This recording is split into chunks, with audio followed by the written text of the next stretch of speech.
आकाशवाणी मध्य प्रदेश से प्रस्तुत हैं प्रादेशिक समाचार।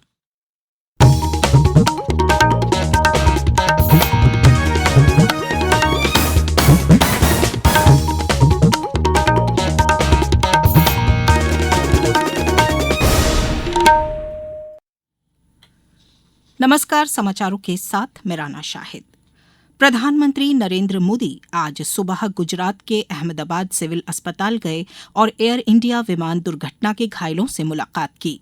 प्रधानमंत्री ने एक सोशल मीडिया पोस्ट में कहा कि अहमदाबाद में हुई हवाई हादसे से पूरा देश स्तब्ध है। उन्होंने शोक संतप्त परिवारों के प्रति संवेदना व्यक्त की। प्रधानमंत्री ने दुर्घटना में बचे एकमात्र यात्री भारतीय मूल के ब्रिटिश नागरिक विश्वास कुमार रमेश से अस्पताल जाकर मुलाकात की। श्री मोदी ने दुर्घटना स्थल का भी दौरा किया और वहां पर बचाव कार्यों में लगे अधिकारियों और अन्य लोगों से मुलाकात कर स्थिति का जायजा लिया। बाद में प्रधानमंत्री ने अहमदाबाद में अधिकारियों के साथ समीक्षा बैठक की। वहीं केंद्रीय गृह मंत्री अमित शाह ने बताया कि दुर्घटना की जांच शुरू कर दी गई है।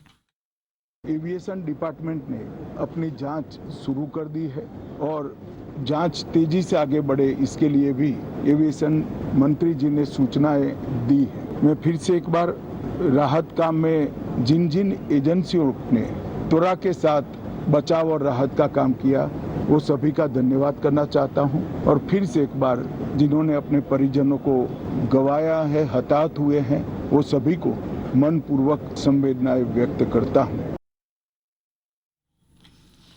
गुजरात के भरूच की रहने वाली भूमि चौहान उन चंद लोगों में से हैं जो किस्मत से विमान हादसे से बच गईं। उन्हें कल एयर इंडिया की उसी फ्लाइट से लंदन जाना था जो दुर्घटनाग्रस्त हो गई। भूमि ने बताया कि अहमदाबाद में ट्रैफिक बहुत ज्यादा होने की वजह से वे देरी से पहुंची थीं। एयरपोर्ट से तो घर के लिए निकल चुके थे और हम लोग गाड़ी में ही थे, तभी हमने न्यूज़ देखा कि ऐसा प्लेन क्रैश हुआ है। At the time I was feeling totally num and मतलब मैं अपने भगवान का थोड़ा माता जी का शुक्रिया कर रही थी कि मैं बच गई। लेकिन दूसरी साइड ये भी था कि ये जो इंसिडेंट हुआ है वो बहुत ही थोड़ा टेरिफाइड है। डाक विभाग ने शैक्षिक, सांस्कृतिक, सामाजिक और धार्मिक पुस्तकों की सुगम और सुलभ उपलब्धता सुनिश्चित करने के लिए विशेष डाक सेवा शुरू की है। यह पहल नई शिक्षा नीति के लक्ष्य के अनुरूप है और इसका उद्देश्य छपी शैक्षणिक सामग्री को दूर-दराज और ग्रामीण क्षेत्रों सहित देश भर में किफायती रूप से पहुंचाना है। ज्ञान पोस्ट के माध्यम से देश के सभी डाकघरों से 300 ग्राम की पुस्तकों के पैकेट के लिए 20 रुपये और 5 किलोग्राम तक के पैकेट के लिए 100 रुपये की न्यूनतम दर लगेगी। जबलपुर में विश्व उच्च रक्तचाप दिवस पर तथा स्वस्थ यकृत मिशन के तहत स्वास्थ्य शिविर का आयोजन किया गया।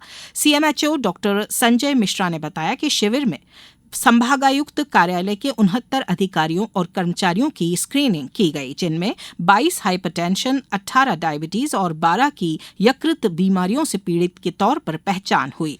इसी सिलसिले में दूसरा शिविर जबलपुर के केंद्रीय जेल में लगाया गया। इस स्वास्थ्य शिविर में 332 बंदियों की एनसीडी के लिए स्क्रीनिंग की।